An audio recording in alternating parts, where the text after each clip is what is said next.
Agamanya apa, Pak? Ya, jelas. Saya tidak pernah bertanya kepada Anda, jadi saya bingung Anda menjawab apa. Makanya jelaskan dulu, agama Anda apa? Saya Kristen, saya mau Oke. menjawab. Kitabnya kan dibilang sesat ya kan? Oh, membahas topik ini ya, Pak.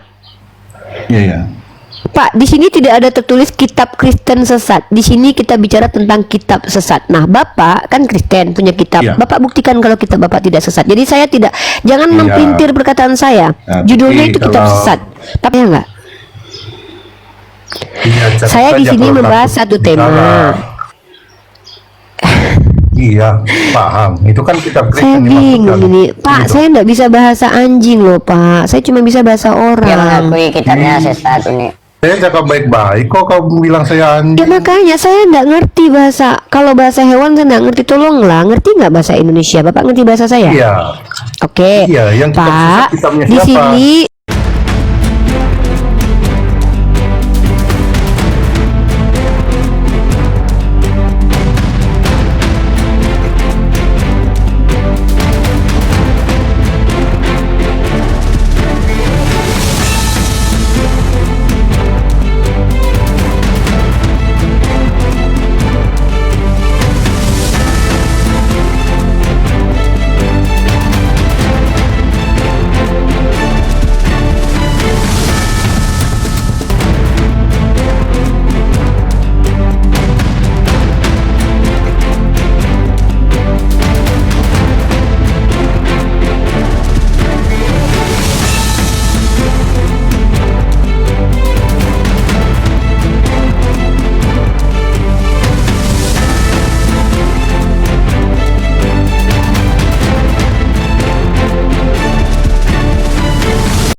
Assalamualaikum warahmatullahi wabarakatuh. Bertemu lagi dengan channel Kristologi Muslim, channel yang akan memperlihatkan diskusi dan debat lintas agama.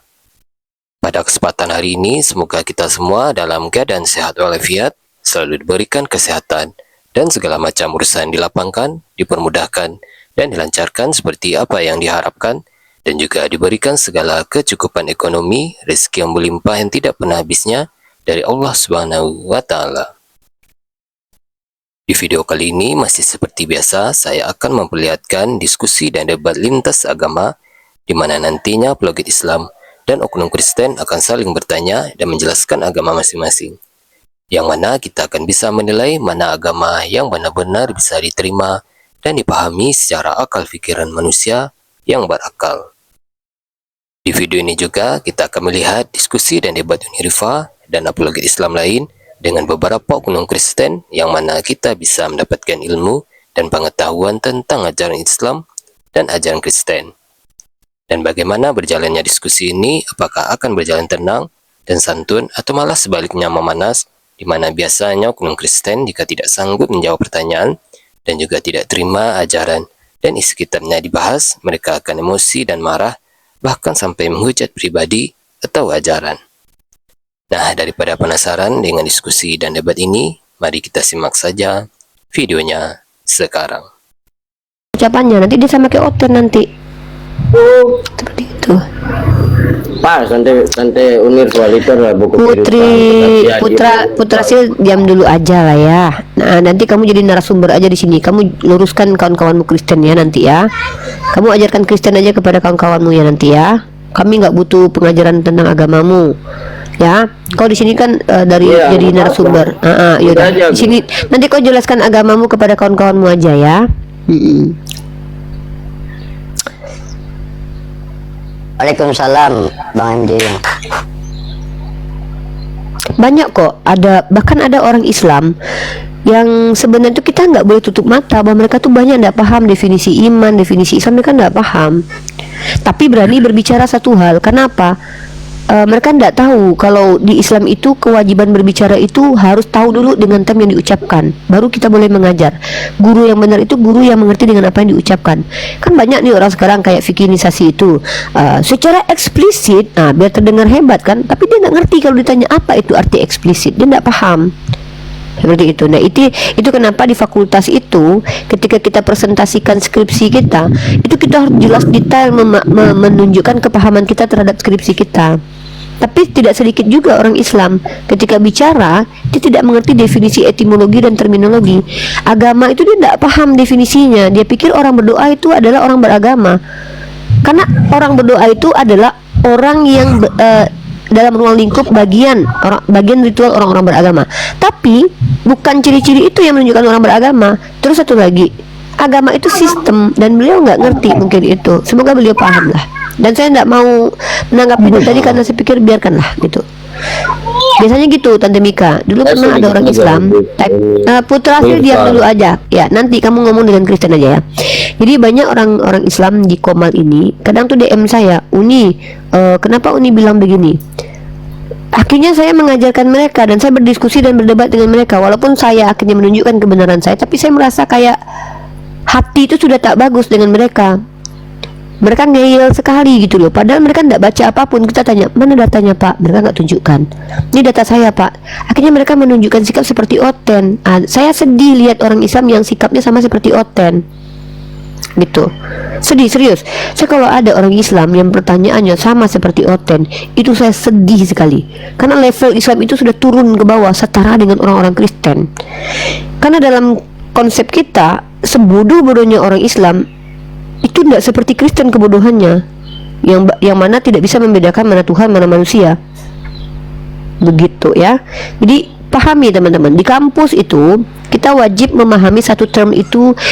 Ulama kita terdahulu itu seperti Imam Al-Qurtubi ketika mendefinisikan, menafsirkan satu kata saja, kata kataba itu 3 halaman loh butuh. 3 halaman butuh. Ya, jadi jangan dipersempit term itu. Pahami dulu apa arti agama, baru masukkan, cocokkan relevan tidak. Itu ya.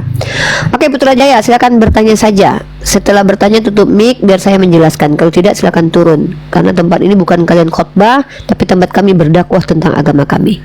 Silakan. Ya Putra Jaya, silakan pertanyaan pertama. Oke, turun ya. Semua makhluk menyembah Allah.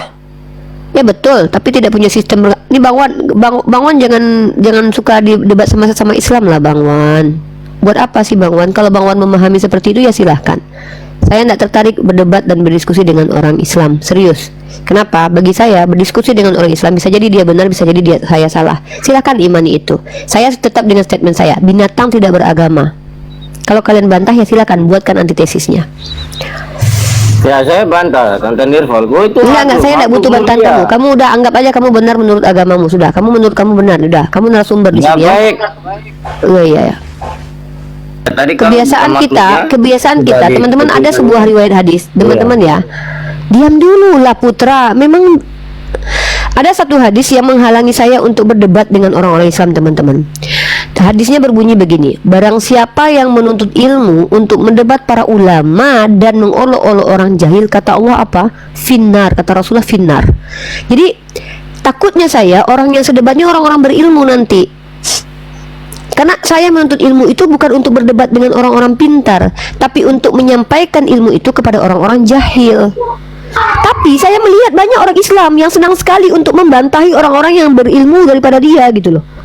Kenapa? Karena ingin menunjukkan saya lebih berilmu daripada kamu. Makanya Rasulullah itu ajarkan, kalau kau berdebat, aduh, diam dulu Kristen. Itu yang berilmu loh. Jadi kalau seandainya banyak orang, ini kita harus jujur juga teman-teman. Banyak orang Islam, saya katakan ini karena saya 7 tahun menghadapi ini, yang senang sekali berbantah-bantahan dengan saudaranya sesama Islam. Dulu saya pernah melakukan hal itu. Dulu, sekitar 5 tahun lalu. Karena saya tuh bodoh, saya bantah-bantahi orang. Padahal saya membantahi orang karena saya tidak tahu. Makanya para ulama kita itu, alim ulama kita itu tuh mengurangi bantah-bantahan karena mereka berilmu. Saya bertemu dengan Prof. Manahem Ali, teman-teman. Tahu nggak kalian apa yang saya dapatkan dari cara beliau? Beliau itu lebih banyak mendengarkan daripada berbicara gitu. Saya banyak kali bicaranya. Di situ setelah saya pulang dari rumah Prof. Ali, Pak dosen Ustadz Ali, itu saya tuh Otak saya tuh langsung menyadari, wah ternyata saya serendah itu. Di hadapan seorang guru saya berani banyak bicara gitu. Tapi saya alhamdulillah mengalami itu. Akhirnya saya sadar, betul lah kata Allah dalam riwayat hadis. Kenapa orang yang mendebat para ulama itu masuk neraka jahanam finnar? Karena mereka itu adalah orang yang sombong sebenarnya, angkuh. Kalau bantah-membantah ulama dulu itu ndak serang-serang kayak gitu, tapi bikin buku menanggapi pernyataan Uniriva. Seperti saya contohnya, saya menanggapi pernyataan umat Islam yang mengatakan bahwa Al-Quran itu menyempurnakan kitab terdahulu. Saya bantah dengan cara baik. Konsekuensi logik kalau Al-Quran menyempurnakan kitab terdahulu, bahwa kitab terdahulu tidak sempurna. Maka apa cara saya? Saya telepon Kiai Haji Idrus Romli, saya chat beliau. Saya chat dari pihak Muhammadiyah, petinggi Muhammadiyah. Saya pertanyakan dua arah, NU dan Muhammadiyah. Saya tanya, maka mereka memberikan masukan. Berbeda cara masukan mereka, tapi benar dua-duanya.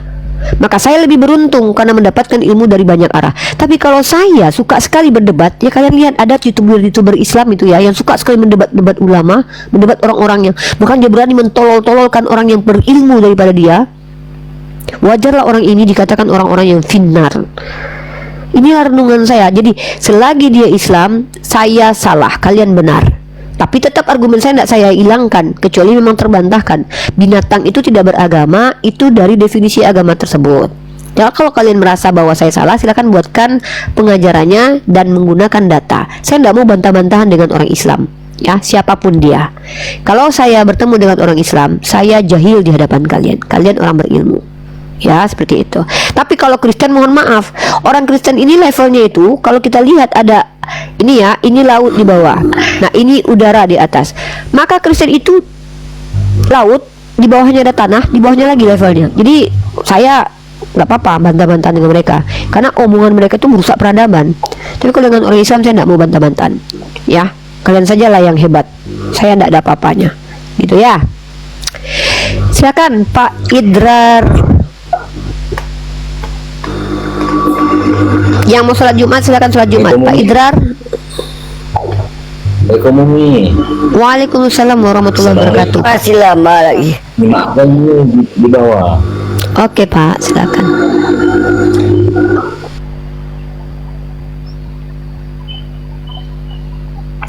Kita beda dengan Oten harusnya. Oten itu suka sekali membongkar aib saudara-saudaranya, mempertontonkan kebodohan saudaranya di depan publik. Saya, jangankan kalian Islam, orang Kristen aja saya sedih memperlihatkan kebodohan mereka, walaupun harus kita lakukan itu. Apalagi kalian Islam, nggak mau saya kalian terlihat bodoh depan publik. Apalagi ketika berdebat dengan saya menjadi asbab kalian terlihat bodoh, tuh berdosa kali saya rasanya ya. Sedih kali saya berdebat dengan orang Islam dan kalian terlihat bodoh depan saya yang berdosa itu. Sedih saya. Nih, kadang kan umat itu Kristen di sini hanya boleh bertanya saja, tidak boleh memberikan pendapat karena pendapat kalian nggak berlaku kecuali kalian berilmu. Orang Kristen berlaku pendapatnya kalau dia mampu buka kamera dan menunjukkan kapabilitasnya. Kalau Kristen awam tidak berhak memberikan pendapat apapun kecuali ya berani membuat statement dan harus membuktikan dan bisa menunjukkan bukti-bukti. Bisa menunjukkan 3 kali bukti dari ucapan kalian, maka kalian kami anggap layak berbicara dengan kami. Nah, tapi kalau kalian adalah orang awam, maka kalian hanya bertanya saja. Hak yang kami berikan kepada kalian Kristen, saya pribadi di Komal ini hanya bertanya saja. Membuat statement tidak kami izinkan, karena rata-rata statement yang kalian ucapkan itu merusak peradaban. Ya, minta maaf. Silakan. Kecuali Anda misalnya, saya pernah baca buku teologi. bukannya peradaban Kristen yang Sekali lagi saya katakan, ya, Kristen itu di sini hanya boleh bertanya. Kalau kognitif Anda rusak, telinga Anda bermasalah, silakan obati dulu baru naik ke sini. Masa saya harus ber3 kali ngomong? Ya, 3 kali saya mengucapkan Kristen silakan bertanya, tapi tidak ditanggapi, malah kemana-mana. Kalau telinga bermasalah, ke THT dulu. Kalau kognitif bermasalah, belajar dulu untuk menguji apakah Anda ini sehat atau tidak secara kejiwaan. Ya, silakan mengerti bahasa Indonesia. Kalau mengerti bahasa Indonesia, silakan bertanya saja. Sebentar, ini aku komplain. Saya sudah anggap kamu itu orang, ya, tapi saya tidak tahu apa yang ada pada masalah pada diri kamu. Telingamu yang karatan atau memang kognitif yang tidak mampu menangkap perkataan saya. Saya ucapkan sekali lagi ya, Kristen di sini silahkan bertanya. Ustaz, tinggi aja, amin. memang anjing ya, memang Kristen tuh banyak yang anjing, serius. Kita baik-baik ngomong, mereka nggak ada, otaknya rusak, telinganya rusak, karena memang mereka tuh kebanyakan anjing. Itu kata Yesus ya. Halo Melati, nggak ngerti bahasa orang, mungkin bahasa anjing dia ngerti, dia lupa kalau saya bukan anjing. Saya nggak bisa pakai bahasa anjing. Kalau kalian misalkannya anjing, nggak ngerti dengan bahasa orang, ngomong sama anjing lah. Saya bukan anjing, saya nggak ngerti bahasa anjing. Ya, saya nggak pandai bicara dengan bahasa anjing, sehingga mungkin kalian nggak ngerti bahasa orang. Saya sudah menggunakan bahasa orang, kalian nggak paham. Telinga bermasalah, kognitif bermasalah. Tolong, kan kalian bani anjing itu adalah Yesus, ya bukan saya, Yesus. Melati, ada yang disampaikan? Oke, turun ya. Bani anjing di bawah tap-tap layar aja ya. Tap-tap layar sama share-share. Kemarahan kalian limpahkan saja ke saya. Tap-tap aja wajah saya itu ya. Daripada kalian nggak ada gunanya buat keluarga, buat diri sendiri nggak ada gunanya ya, buat alam semesta juga nggak ada gunanya. Setidaknya bergunalah di komal ini ya. Sudah dapat ilmu, keluarlah omong kotormu. Itu ajaran Yesus. Yesus yang mengatakan perempuan anjing nih. Berarti kau bilang Yesus itu kotor mulutnya ya. Waduh, memang berarti kurang ajar berarti. Emang Kristen ini kurang ajar. Tuhannya sendiri dikatakan kotor mulutnya nih.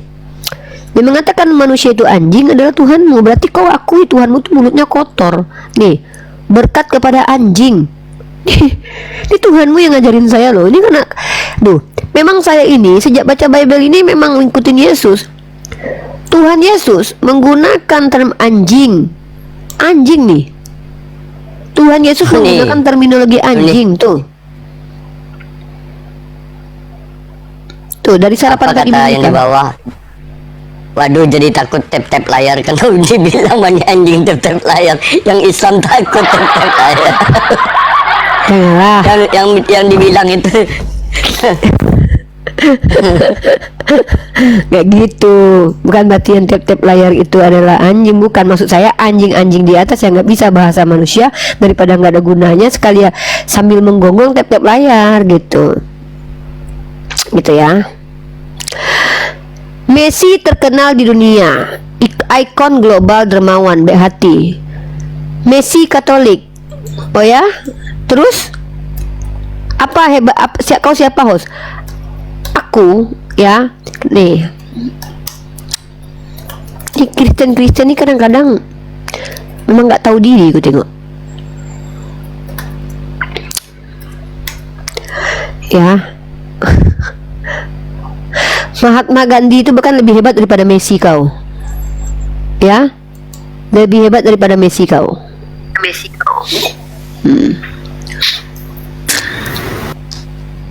Ya, coba angkat dulu yang lain, Tante Mika. Angkat dulu anjing-anjing yang lain.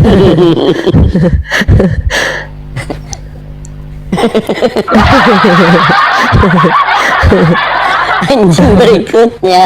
Anjing berikutnya. Ketik aja buat yang mau Nah, ini naik, ketik bentar. aja ya Nggak, dia anjing. bicara tentang Messi nih. Nih, kau bilang apa? Kau membanggakan Messi yang agamanya Katolik ya? Nih, kau tengok kan kau data nih. Nah, ini kau baca data. Si Messi itu baik bukan karena dia beragama, atau kau? Nih. Ini dari ibes.id. Kau baca ini. Meskipun berasal dari keluarga Katolik Roma, Messi tidak terlalu aktif dalam menjalankan agamanya. Cederon. Nih, Messi itu tidak aktif menjalankan agamanya, makanya dia baik. Tuh. Nah, nih, itu apa? Dia tidak membela agamanya secara fanatik. Ini tidak terlalu peduli dengan agamanya. Apa yang kau banggakan dari orang yang walaupun dia beragama Katolik, tapi dia tidak terlalu aktif menjalankan agamanya? Jadi kebaikan dia itu bukan karena dia beragama Katolik, bro. Bisa jadi karena dia ngelihat orang Islam, berteman dengan orang Islam. Khawatirnya justru kalau dia malah baca Bible, jadi penjajah dia, seperti pendeta-pendeta kalian. Apa yang kau banggakan dengan si Messi? Dia tidak aktif menjalankan agamanya. Nggak tahu malu kalian Kristen-Kristen ini. Hah? Nggak ada kalian itu, nggak tahu. Entah nggak ngerti saya. Kalian membanggakan orang lain yang nggak kenal sama kalian, yang bahkan nggak terlalu taat beragama, seagama dengan kalian. Nggak malu kau?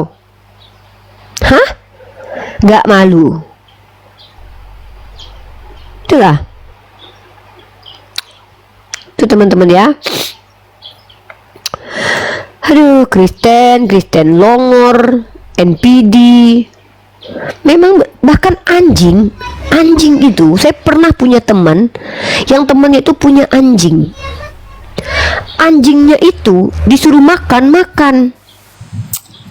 Ya. Alamu. Ya, sabar ya Pak, bentar. Makan, berdiri. Tapi kalian disuruh bertanya malah membuat pernyataan, kan lebih rendah daripada anjing. Anjing punya kognitif yang lebih mantap, yang lebih mengerti, bahkan mungkin kecerdasan anjing lebih tinggi. Keren loh, anjing itu bahkan setia. Kalian ngakunya pengikut Yesus tapi nggak ada satupun perbuatan Yesus yang kalian ikuti. Minimal anjing lah. Anjing itu sama majikannya setia, hewan tersetia itu. Ada anjing yang paling terkenal itu Ichiko, siapa? Ichiko yang dia mati menunggu majikannya itu. Kalian ngakunya memuliakan Tuhan kalian, tapi kalian percaya dia terkutuk. Maka anjing lebih mulia daripada kalian. Ngeri kan kalian itu? Oke, pintu, silakan. Agamanya apa, bro? Agamanya apa, Pak? Ya, jelas. Saya tidak pernah bertanya kepada Anda, jadi saya bingung Anda menjawab apa. Makanya jelaskan dulu, agama Anda apa? Saya Kristen, saya mau Oke. menjawab. Kitabnya kan dibilang sesat ya kan. Oh, membahas topik ini ya, Pak. Iya ya. Pak, di sini tidak ada tertulis kitab Kristen sesat. Di sini kita bicara tentang kitab sesat. Nah, Bapak kan Kristen, punya kitab. Iya. Bapak buktikan kalau kitab Bapak tidak sesat. Jadi saya tidak, jangan Iya. mempelintir perkataan saya. Nah, Judulnya tapi itu kitab kalau- sesat. Tapi kalau saya disuruh membuktikan kitab kalian sesat, saya mampu gitu loh. Ya. Silakan. Bisa jawab dengan baik ayat-ayat kan? Pertanyaan apa yang mau Bapak Petrus jawab? 2. Saya kan belum bertanya. Pak, Ya, saya mau bisa menjawab mengerti yang bahasa, Ibu bilang bisa mengerti sesat, bahasa ya kan? manusia? Bisa mengerti bahasa saya nggak? Iya, catat Saya di saja sini kalau membahas takut satu tema. bicara. Iya, paham. Itu kan kitab Saya Kristen bingung dimaksudkan. ini, Pak. Gitu. Saya nggak bisa bahasa anjing loh, Pak. Saya cuma bisa bahasa Dia orang. mengakui kitabnya sesat ini. Saya cakap baik-baik kok kamu bilang saya Ya anjing. makanya saya nggak ngerti bahasa. Kalau bahasa hewan saya nggak ngerti. Tolonglah, ngerti nggak bahasa Indonesia? Bapak ngerti bahasa saya? Iya. Oke, Iya, yang kitab Pak. sesat kitabnya Di siapa? sini saya lagi ngomong, jangan dipotong dulu, apa sih? Bisa dengarkan saya dulu. Kamu waras. Di sini- Kamu warga. Waduh, Kamu kayaknya nggak waras sih. Ya kalau gitu saya pamit. Takutnya ini debat sama orang. silakan gila, turun ya. anjing, nggak apa-apa anjing, silakan. Ya kamu kan gila kan, orang tua malah gila. Iya, nggak apa-apa. Yesus juga dikatakan gila kok sama kayak saya. Berani anjing ini memang susah teman-teman diajak ngomong, nggak ngerti bahasa orang. Saya udah bilang, teman-teman Kristen, tolonglah, saya nggak bisa berbahasa anjing, serius. Ya tolong ya, saya tidak ngerti bahasa anjing. Kalau kalian ngerti cuma dengan bahasa anjing, silakan ngobrol dengan anjing. Saya bukan anjing, saya orang. Saya ngomong pakai bahasa Indonesia.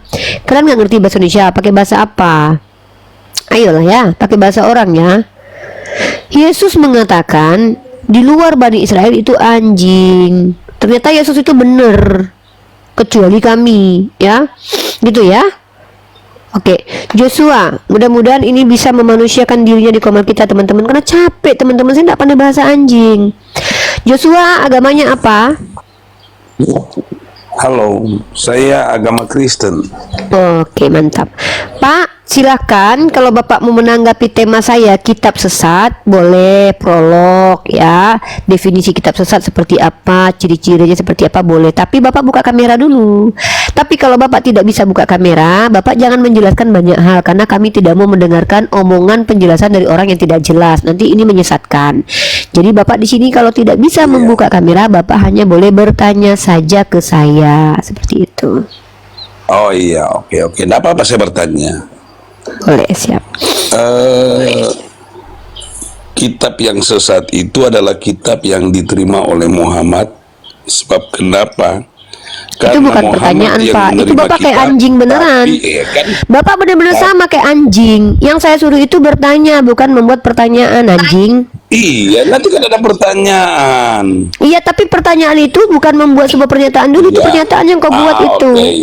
Kitab sesat itu ada alat kelamin di dalamnya seukuran punya keledai, membuat orang birahi. Itu kitab menyesatkan. Kitab menyesatkan juga Tuhan di dalamnya tidak jelas mengatakan bahwa dia Tuhan atau orang. Antara orang dan Tuhan aja dia ambigu. Akulah dia siapa? Buktinya Kristen sekarang masih berdebat tentang akulah siapa, apakah dia bapak, apakah dia anak. Tolong jangan ke anjing-anjingan lah di sini. Tolong. Masa kalian ini betul-betul setara dengan anjing? Anjing saja bahkan diajak makan ngerti. Anjing makan. Anjing lompat. Masa kalian lebih rendah kualitasnya daripada anjing? Dengarkan baik-baik bahasa Unirifa. Kalian Kristen awam di sini bertanya itu diawali dengan siapa? Kalau tanya orang, mengapa? Kalau tanya alasan, kenapa? Bagaimana situasi? Apa tentang benda? Di mana posisi? Masa enggak ngerti? Apakah betul kalian ini lebih rendah daripada anjing? Kenapa seperti ini kelakuan kalian? Kalau kognitif kalian bermasalah, berobatlah dulu baru naik ke sini. Kalau telinga bermasalah, ke THT lah dulu baru naik sini. Saya tidak bisa bahasa anjing, minta maaf. Kalau kalian ingin bicara dengan sesama anjing, masuklah di room edis. Ya, saya minta maaf. Saya soalnya cuma bisa bahasa Indonesia dan bahasa manusia karena saya manusia. Pernah saya mau belajar bahasa binatang, tapi itu anugerah kepada Nabi Sulaiman. Karena Nabi Sulaiman itu memiliki kuasa untuk bisa mengerti bahasa hewan. Ya kalau saya tidak ngerti bahasa hewan, ya tolong ya saudaraku ya. Kalau tidak ngerti bahasa saya tidak usah ngai kata. Saya tidak capek. Masa berulang-ulang 3 kali saya harus ngomong? Silakan bertanya, malah membuat pernyataan. Silakan bertanya, malah curhat. Silakan bertanya, malah menghujat. Kan benar-benar anjing itu. Ya, kok anjing banget sih kelakuannya? Oke, Bembeng.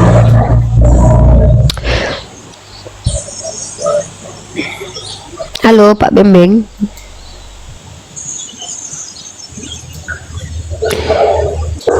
Jangan anjing banget ya. Tolong ya. Oh, ini adab Yesus nih mengatai orang-orang anjing. Itu ya, loh. Kok kalian marah dikatain? Saya ini orang yang sangat menghargai apapun jenis hewan. Saking saya menghargai anjing, saya sering bawa anjing ke dalam ranah pembicaraan saya. Dan anjing itu kan makanan kalian. Kenapa kalian jijik saya mengucapkan kata anjing? Kan bukankah anjing itu bersatu dengan tubuh kalian ketika dimasukkan ke dalam mulut? Roh Kudus kalian saja kalian campur dengan anjing. Roh Kudus dalam diri kalian, anjing kalian masukkan ke dalam badan kalian. Kenapa kalian merasa anjing itu perkataan kotor? Kami yang harusnya geli karena anjing dalam Islam itu salah satu agama fasik. Binatang fasik. Bahkan air ludahnya najis. Bukan berarti anjing itu harus kami hinakan juga, karena itu ciptaan Allah. Ya, dan yang mengatakan manusia itu setara anjing itu Yesus. Jadi kalau kalian lihat saya mengatakan kalian dubani anjing, itu karena saya ngikutin Yesus, bukan ngikutin Nabi Muhammad, karena Nabi Muhammad nggak gitu.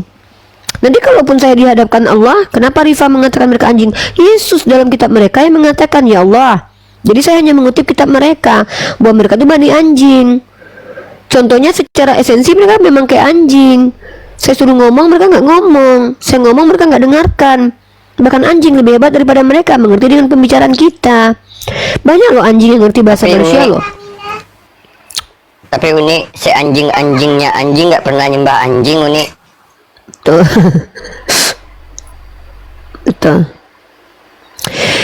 Ya, silakan Putrajaya, pertanyaan pertama. Loh, kenapa dari tadi kok anjing-anjing mulu? Waduh, emang anjing. Anjing lagi. Kayak anjing. Anjing lagi. Anjing tersinggung. Anjing tersinggung. Tersinggung anjingnya. Enggak, sorry ya, bukan anjing pun malu dikatai mirip kalian. Mungkin anjing, kalau maaf ya anjing-anjing yang ada dimanapun, kalian mungkin tersinggung karena saya samakan kalian dengan Oten ya. Mungkin kalau anjing bisa bicara, Riva, kurang ajar kau samakan kami dengan Oten, malu kami, lebih rendah pula kami dari ya kan? Benar nggak Tante Mika? Ada anjing Chihuahua misalnya dia bisa bicara, kuak kuak kuak, katanya kan, Rifa, saya tidak terima kau samakan kami dengan Oten, bahkan kami kadang mengerti bahasa manusia, katanya kan. Anjing aja nggak mau disamain sama kalian. Itu loh. Kata anjing itu, kami aja anjing nggak pernah nyembah anjing. Anjing-anjingnya kami nggak cuma anjing, katanya kan. Halo Sukari. Ya, halo. Ya, agamanya apa Pak Sukari? Saya Kristen. Oke, Pak Sukari silakan di sini kita manusiakan diri kita masing-masing, saling mengerti dengan bahasa kita, bahasa manusia, karena manusia mengerti dengan bahasa manusia lainnya, apalagi kita sama-sama warga negara Indonesia. Saya gunakan bahasa Indonesia, semoga dipahami ya. Bapak Sukari, selamat datang di Komel Dialog Lintas Iman, di mana room ini kita mengedukasi publik tentang keimanan dan teologi, Islamologi dan Kristologi. Tema yang saya angkat adalah kitab sesat. Kalau Bapak ingin bertanya tentang tema ini, saya akan jawab pertanyaan Bapak. Tapi kalau Bapak ingin menanggapi tema ini, silakan buka kamera dan tunjukkan buku apa yang Bapak baca atau data apa yang Bapak bawa untuk mengedukasi publik. Silakan Pak Sukari.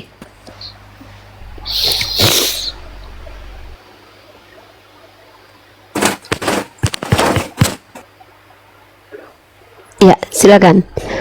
Bapak mau bertanya atau mau membahas tentang tema kitab ini?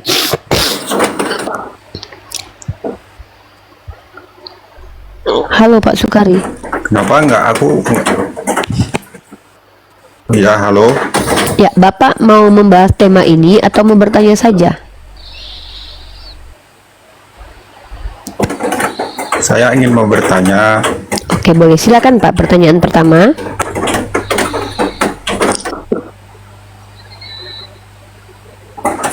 Tuhan dengan Allah itu sama enggak, Pak? Oke. Pertanyaannya adalah kata Tuhan dengan kata Allah itu sama tidak? Saya jawab.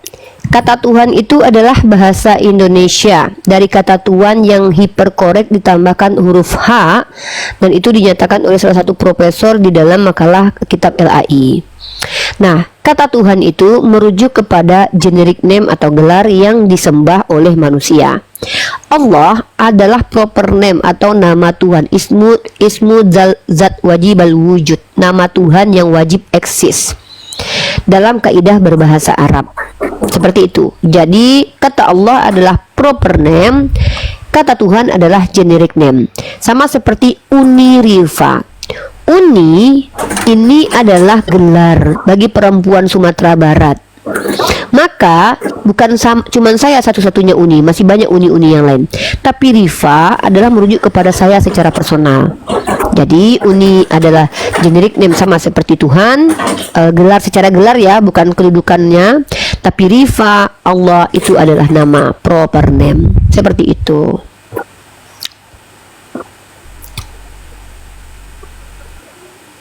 Silakan Pak.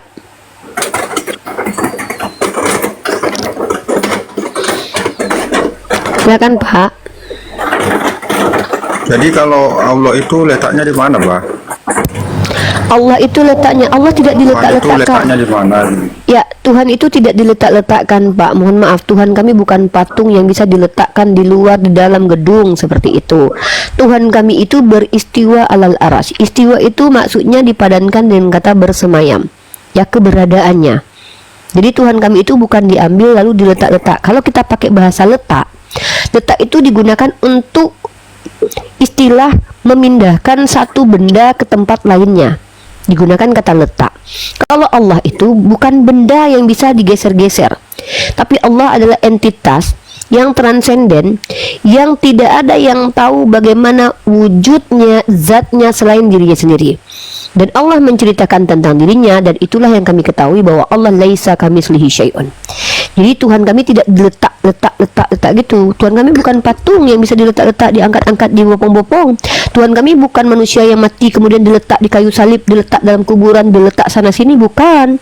Tuhan kami adalah entitas yang maha besar, yang transenden, yang tidak bisa tersentuh oleh tangan-tangan manusia. Dan Allah, istilah yang tepat digunakan dalam Al-Quran adalah istiwa alal arash. Dan kata istiwa itu ditakwil oleh para ulama Salah satunya kata yang dipakai adalah bersemayam, karena kata istiwa ini kata yang mutasyabihat. Wa ma ya'lamu ta'wilahu illallah. Walaupun ditakwil kepada makna yang tepat sekalipun, yang pasti tahu maknanya hanya Allah, karena kami tidak tahu, tidak pernah melihat apa yang dimaksud dengan istiwa itu. Wallahu a'lam bishawab. Silakan. Berarti nggak ada atau di mana saja bisa dia datang gitu, nggak ada gitu ya?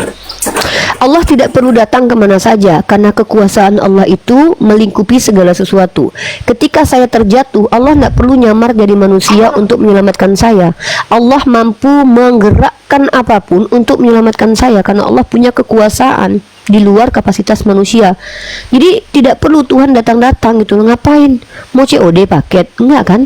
Tuhan bukan kurir bang, ngantar-ngantar galon datang ke rumah-rumah. Ngapain?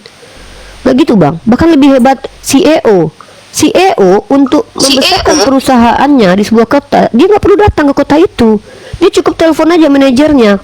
Masa CEO lebih hebat daripada Tuhan? Apalagi Tuhan bang, ngapain Tuhan datang-datang bang? Sibuk kali Tuhan kayak nggak ada kerjaan.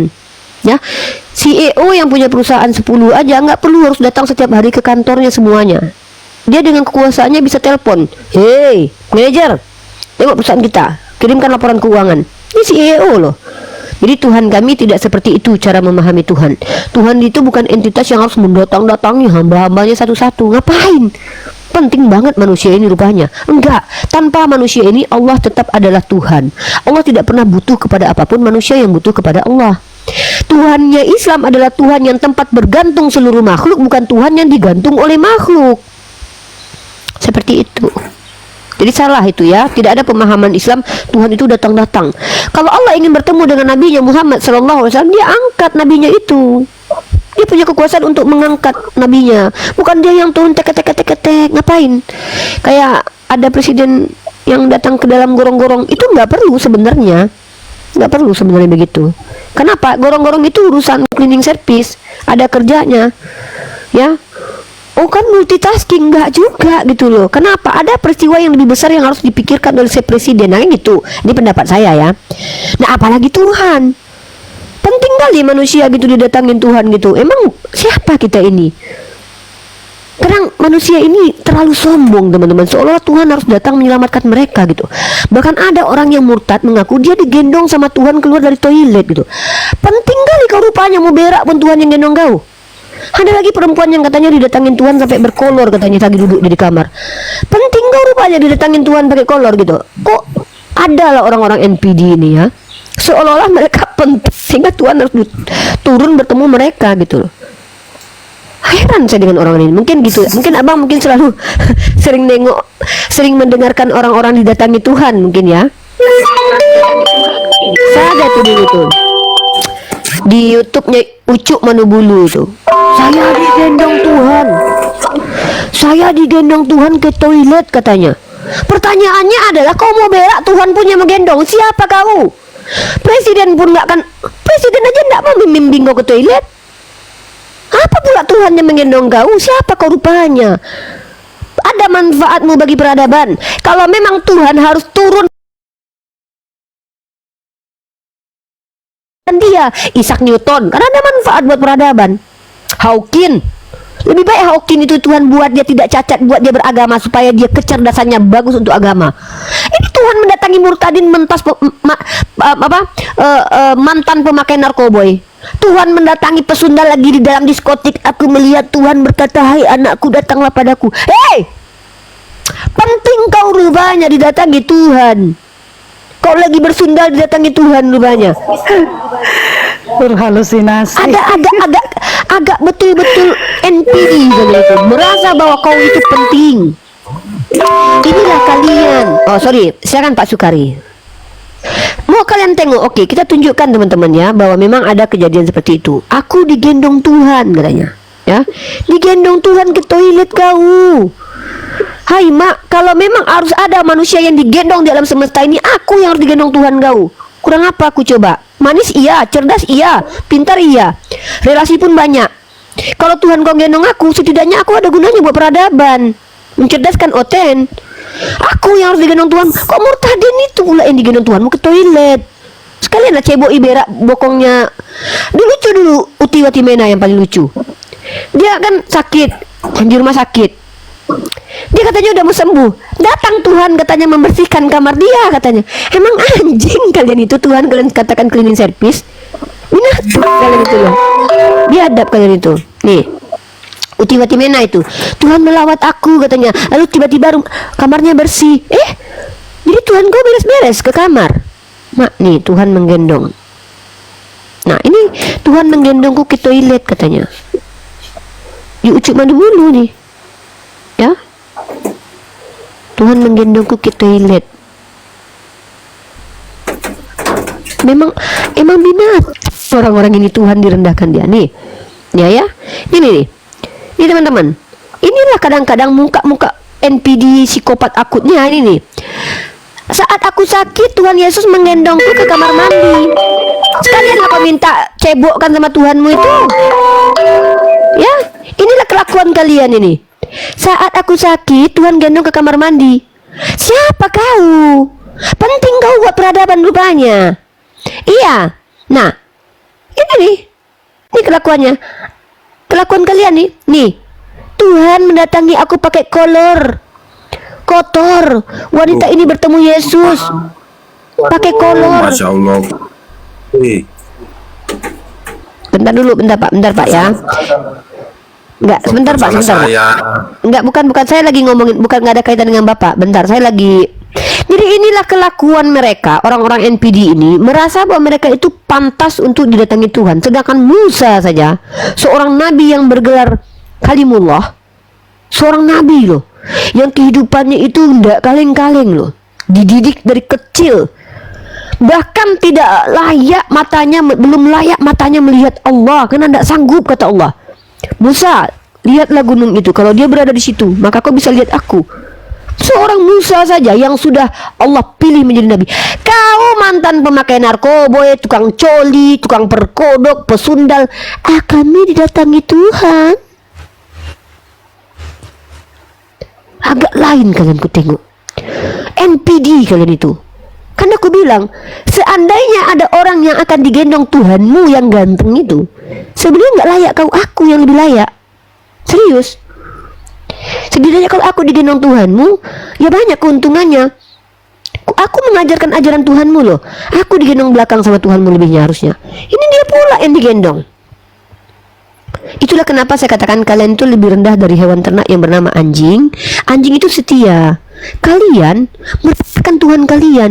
Anjing kadang tidak berani merendahkan majikannya. Berpikirlah saudaraku, ya. Apa iya Tuhan kalian datang mendatangi Paulus, seorang penjahat? Selama dia hidup saja dia tidak pernah mendatangi Paulus. Ketika dia sudah naik ke surga malah dia turun lagi mendatangi Paulus gitu loh. Berpikirlah ya. Berpikirlah. Oke, Pak Sukari, pertanyaan selanjutnya. Coba jelaskan sejarah Isa itu menurut Al-Quran. Oke, saya harus luruskan pertanyaan ini. Pertanyaan yang salah kaprah ini. Nabi Isa itu bukan tokoh sejarah, Pak, tapi tokoh teologi. Tidak ada satupun Nabi Israel, Nabi Kristen, dan Nabi Islam itu yang ada fakta arkeologisnya kecuali satu orang saja di alam semesta ini yang lewati dua dimensi.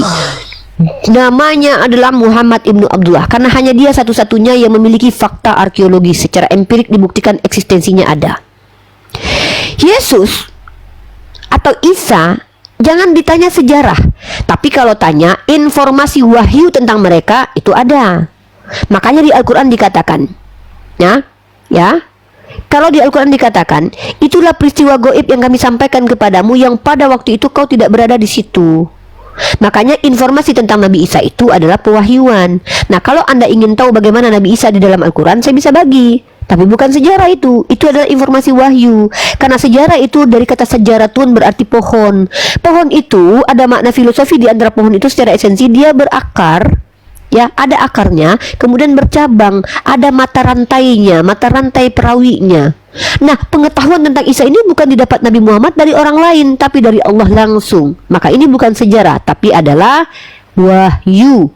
Jadi Adam sampai kepada Yesus dan Nabi Isa itu bukan tokoh historis, tapi tokoh teologis. Bukan pula mitos atau mitologi. Tapi walaupun begitu, Yesus pernah dikatakan mitologi oleh beberapa scholar Kristen. Kalau saya tidak percaya Nabi Isa itu tokoh mitologi. Kenapa? Karena pemberitahuan tentang Nabi Isa itu diberitahukan oleh Allah melalui nabinya yang terbukti kebenarannya. Maka itu disebut dengan tokoh teologi, tokoh tentang ilmu ketuhanan, ya. Karena ilmunya datang dari Tuhan langsung. Seperti itu. Misal, saya tunjukkan kepada Anda. Ya. Contoh Nabi Isa Al-Masih putra Maryam dalam Aku turun Quran. dulu ya. Ya. Quran surah Ali Imran ayat ke-59. Sesungguhnya perumpamaan Isa di sisi Allah seperti Adam. Allah menciptakan Adam dari tanah. Ketika Allah hendak menjadikan, Allah hanya berkata kun, maka dikatakan dia kalimatullah. Karena kata kalimat itu artinya kata. Ketika Allah berkata kun, maka jadilah Nabi Isa dengan kekuasaan Allah. Dan Nabi Isa itu pernah mendapatkan irhas. Apa yang disebut dengan irhas? Irhas itu kejadian luar biasa yang datang kepada para calon nabi. Tapi kalau dia sudah diangkat nabi dan membuat kejadian luar biasa disebut dengan mukjizat. Irhas yang datang kepada Nabi Isa adalah ketika dia bisa berbicara pada waktu lahir. Nah, dia membela kemuliaan ibundanya. Dalam Quran surah Maryam ayat ke-30, sesungguhnya aku ini hamba Allah, dia memberiku kitab dan menjadikanku seorang nabi. Nah, kemudian Nabi Isa juga memiliki mukjizat ketika beliau sudah menjadi seorang nabi. Quran surah Ali Imran ayat 49, Quran surah Al-Maidah ayat 110. Semua adalah biiznillah, atas izin Allah. Ya, dan dia Nabi Isa diutus kepada Bani Israel membenarkan kitab Taurat, membawa Injil, mengajak menyembah kepada Allah yang Ehad dan Ahad atau Ahad. Quran surah Al-Maidah ayat 72, Az-Zukhruf ayat 64. Dan Hawariyun, teman-temannya, sahabat-sahabat Nabi Isa Al-Masih putra Maryam itu juga adalah muslim. Quran surah Quran surah As-Saff ayat ke-14. Nabi Isa wa ma qataluhu wa ma sulabuhu, artinya dia tidak dibunuh, dia tidak disalibkan. Quran surah An-Nisa ayat 157. Dan dia diangkat ke langit, bukan ke surga, ya, tetapi ke langit. Quran surah An-Nisa 158, Quran surah Al-Imran ayat 55. Seperti itu. Itu cerita tentang Nabi Isa. Mau tahu yang mana lebih detail, silakan ditanya lanjut, Bang Sukari. Jadi berarti Isa itu anak soleh gitu ya? Lebih tepatnya nabi dan rasul. Dan nabi dan rasul itu ya pasti soleh lah, kan orang pilihan. Jadi, karena dia itu yang taat, dia diangkat gitu deh. Bukan karena dia soleh dia diangkat, tidak. Dia itu adalah seorang nabi yang tugasnya belum selesai. Ada tugas terakhir dia nanti menjelang akhir zaman. Makanya dia diangkat dulu untuk diselamatkan dari penolakan-penolakan orang Yahudi. Begitu. Jadi kenapa dia tidak langsung diwafatkan kemudian dibangkitkan saja nanti di hari kebangkitan dan tidak perlu datang lagi? Karena tugasnya belum selesai dari Allah. Kasih sayang Allah kepada kalian manusia di akhir zaman. Sebelum Nabi Isa turun atau Yesus turun, kalian berhadapan dulu dengan para Mesiah. Siapa para Mesiah? Kami orang-orang yang dipilih Allah, kami orang-orang yang memilih jalan untuk berdakwah kepada kalian secara langsung, yang disebut dengan para Mesiah. Itu kenapa programnya adalah mesiah.org. Program Mesiah ini adalah satu program apologetik di mana kami ingin mengupgrade value para apologet. Alhamdulillah kami akan membiayai pelajaran bahasa-bahasa para Mesiah. Siapa para Mesiah ini? Para apologet. Maka sebelum kalian bertemu dengan the real Mesiah, kami para Mesiah. Siapa para Mesiah? Orang-orang yang mengajarkan ajaran si Mesiah ini. Siapa Mesiah ini? Isa Al-Masih putra Maryam, bukan Dajjal. Kami bukan Mesiah, kami bukan Al-Masih, tapi kami para Mesiah. Apa makna para Mesiah? Para pecinta Nabi Isa Al-Masih putra Maryam, para yang meluruskan ajaran-ajaran Nabi Isa. Siapa mereka? Kami para apologet yang bernaung di bawah mesiah.org. Begitu. Jadi sebelum berhadapan, Allah sayang dengan kalian. Ketika Nabi Isa itu datang ditolak sama orang Yahudi, Allah tetap sayang kepada hamba-hambanya. Tidak lama kemudian, ratusan tahun kemudian, diturunkan seorang nabi yang membawa panduan yang benar bernama Muhammad ibnu Abdullah sallallahu alaihi wasallam. Allah sayang kepada kalian, biar kalian tidak lama-lama keturunannya sesat, lagi menyesatkan. Tapi kemudian setelah Islam menyebar, ternyata masih banyak orang yang menuhankan Nabi Isa. Maka bentuk rasa sayang Allah, Allah izinkan terbentuknya apologet ini. Orang-orang Islam yang mampu menunjukkan kebenaran ajaran Nabi Isa yang sejalan dengan Islam. Bahkan membantahi ajaran orang-orang yang mengaku pengikut Nabi Isa yang tidak ada dalam kitab yang kalian pegang itu. Kamilah para apologet itu, para Mesia. Nah, saking sayangnya Allah, kalian tetap susah untuk diyakinkan bahwa apa yang kalian imani itu salah. Maka Allah sudah tahu bahwa ini akan terjadi. Makanya Nabi Isa nanti diturunkan di akhir zaman dan mengusir kalian yang jahat ini. Makanya Yesus berkata, Matius 7:21, tidak setiap yang memanggil aku Tuhan, Tuhan masuk ke dalam kerajaan surga, tapi yang melaksanakan kehendak Bapakku yang di surga. Maka ketika kalian berkata, apakah kami ini kan bernubuat dalam namamu? Kami kan mengusir setan dalam namamu. Enyahlah kalian pelaku kejahatan, karena rata-rata yang mengaku mengusir setan dengan menggunakan nama Yesus adalah orang-orang yang berbuat jahat. Mana buktinya? 500 tahun Katolik menginkuisisi, 200 tahun sampai 400 tahun perburuan penyihir. Mereka adalah orang yang bernubuat dalam nama Yesus dan mengusir setan dalam nama Yesus, yaitu Kristen. Kolonialisme beratus tahun, perang salib beratus tahun, kejahatan maksimal yang kalian lakukan secara berjamaah yang dilegalkan oleh gereja kalian dengan mengeluarkan doktrin-doktrin sesat, dengan membenarkan kalian menjajah orang lain. Namanya doktrin inter caetera, doktrin dum diversas. Doktrin dum diversas adalah salah satu doktrin perbudakan yang dilakukan oleh orang beragama Kristen zaman kolonialisme. Inilah kalian wajar dikatakan oleh Nabi Isa nanti, kalian pembuat kejahatan, aku tidak mengenal kalian, enyahlah kalian. Itu tugas terakhir Nabi Isa untuk membantahi kalian yang mengklaim menyembah Nabi Yesus yang tidak pernah mengaku sebagai Tuhan, tapi mengaku sebagai utusan dan hamba Tuhan. Berulang Bunda Riva, Bunda Gembala mengajarkan kalian salah, kalian debat terus dengan kami. Berulang Bang Zuma menunjukkan kebenaran Islam melalui apa yang tertera dalam kitab kalian sejalan dengan Islam. Kalian tolak. Maka sepertinya kalian adalah orang-orang yang betul-betul kepalanya betul-betul sudah terikat doktrin, matanya buta, telinganya betul-betul tidak mendengar. Maka apa terakhir Allah tunjukkan kasih sayang Allah? Allah turunkan orang yang kalian tuhankan itu dan kemudian kalian ditampar oleh dia. Aku tidak mengenal kalian. Macam mana kalian boleh mengatakan mengenal dia? Kalian ganti namanya. Namanya Isa, kalian ganti jadi Yesus. Kalau saya dipanggil Rifus, saya nggak akan nengok. Hey Ripus, namaku Riva, kok kau ganti jadi Ripus? Maka wajar aku tidak mengenal kau. Tapi ketika kami yang memanggil, wahai Nabi Isa, secara dalam bahasa Aramaik pun Isoa, ada kedekatan, maka tentu dia akan menoleh. Wah, si Riva ini wajar dia tidak akan mengusirku karena aku menyebut namanya dengan benar. Kalian memanggil namanya nama Yunani, sejak kapan pula pakai us nama orang Aramaik? Ada-ada ya kalian, pantas kalian ditampar sama dia, kalian ganti namanya. Apalagi setelah dia tahu kaulah Tuhan kami, ditampar kalian lagi sama dia. Sejak kapan aku mengaku sebagai Tuhan? Tidak layak bagiku mengaku sebagai Tuhan. Jadi wajarlah Yesus berkata dan Nabi Isa nanti akan turun untuk menunjukkan kalau kalian telah sesat yang nyata, dan juga untuk membunuh Dajjal, penipu besar yang akan datang nanti di akhir zaman. Wallahu a'lam bishawab. Jadi seperti itu. Wajarlah Nabi Isa itu tidak dimatikan dulu, tapi beliau diangkat ke langit, ditenangkan oleh Allah, diletakkan di sisi Allah supaya nanti datang mengabarkan kebenaran yang sejati bahwa dia bukan Tuhan tapi penyembah Tuhan. Minum dulu. Bismillahirrahmanirrahim. Saya akhiri diskusi dan debat para apologet Islam yang telah memberikan kita ilmu dan pengetahuan tentang ajaran Islam dan ajaran Kristen. Semoga ilmu yang kita dapat dari diskusi dan debat ini dapat membentengi kita dari pemutatan, yang mana pada saat sekarang banyaknya misionaris mencari muslim yang awam untuk dimurtadkan. Saya akhiri video ini. Terima kasih kepada saudara-saudari muslim semua yang telah mengikuti diskusi ini sampai habis.